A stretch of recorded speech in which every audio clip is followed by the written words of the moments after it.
সপ্তম শ্রেণী অনুশীলনী 4.1-এর 19 নম্বর x² - 2xy + y² কে x - y দ্বারা গুণ। আসো আমরা এই অঙ্কটি সমাধান করি। সমাধান: x² - 2xy + y² x - y। আমরা এখন x দিয়ে গুণ করব। x এবং s² গুণ করলে আসে x³, x এবং -2xy গুণ করলে আসে -2s²y, x এবং +y² গুণ করলে আসে xy²। এরপর -y দ্বারা প্রথম রাশিকে গুণ করব। -y এবং s² গুণ করলে আসে -s²y এবং -y এবং -2xy গুণ করলে আসে মাইনাস, এবং মাইনাসে গুণ করলে আসে প্লাস,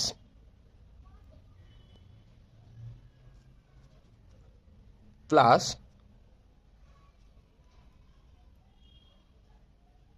2xy² মাইনাস এবং প্লাসে গুণ করলে আসে মাইনাস y এবং y² গুণ করলে আসে y³। এরপর আমরা যোগ করব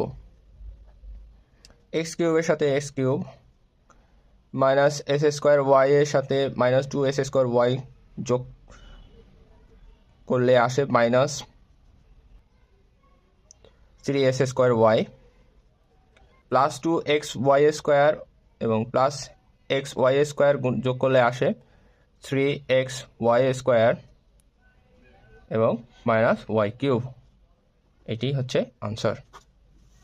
নাম্বার 20, s² + 2x - 3 কে x + 3 দ্বারা গুণ। আসো আমরা এই অঙ্কটিকে সমাধান করি। সমাধান: s² + 2x - 3 x + 3 x দ্বারা s² + 2x - 3 কে আমরা গুণ করি, অর্থাৎ প্রথম রাশিকে গুণ করি। x এবং x² গুণ করলে আসে x³ প্লাস 2s², x এবং -3 গুণ করলে আসে -3x। এরপর +3 দ্বারা প্রথম রাশিকে গুণ করি। গুণ করলে আসে 3s², +3 দ্বারা +2x কে গুণ করলে আসে +6x, +3 দ্বারা -3 কে গুণ করলে আসে -9। x³ plus 5s² plus 6x থেকে -3x বাদ দিলে থাকে +3x -9। এটি হচ্ছে answer. Number 21, a² + ab + b² কে b² - ab + a² দ্বারা গুণ। এই অঙ্কটি সমাধান করার ক্ষেত্রে আমাদের একটু সাজিয়ে নিতে হবে। a² + ab + b²। এরপর আমরা এই দ্বিতীয় রাশিটাকে সাজিয়ে নিব। প্রথমে আমরা a² লিখব, তারপর -ab লিখব, তারপর +b² লিখব। এরপর আমরা গুণ করব। এখন দ্বিতীয় রাশির প্রথম পদ দিয়ে প্রথম রাশিকে গুণ করব।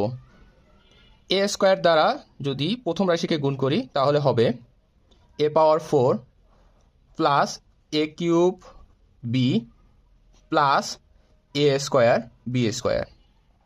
এরপর -ab দিয়ে প্রথম রাশিকে আবার গুণ করব।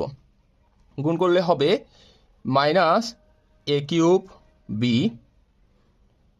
Minus a²b² minus ab³। এরপর b² দিয়ে আবার প্রথম রাশিকে গুণ করব। এবার গুণ করলে হবে প্লাস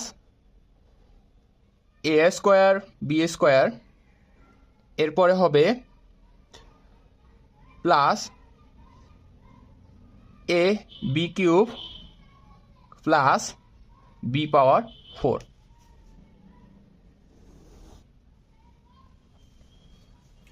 এরপর আমরা একটু কাটাকাটি করে ক্যালকুলেশন করে নেব। এখানে মাইনাস এ কিউব প্লাস বি এবং প্লাস এ কিউব বি কাটা, প্রথমে থাকতেছে এ পাওয়ার 4, এটা কাটা গেছে। মাইনাস এ স্কোয়ার বি স্কোয়ার প্লাস এ স্কোয়ার বি স্কোয়ার কাটা, তাহলে থাকতেছে এ square B square. Minus A B cube plus A B cube কাটা, থাকতেছে বি পাওয়ার 4। এটি হচ্ছে আনসার।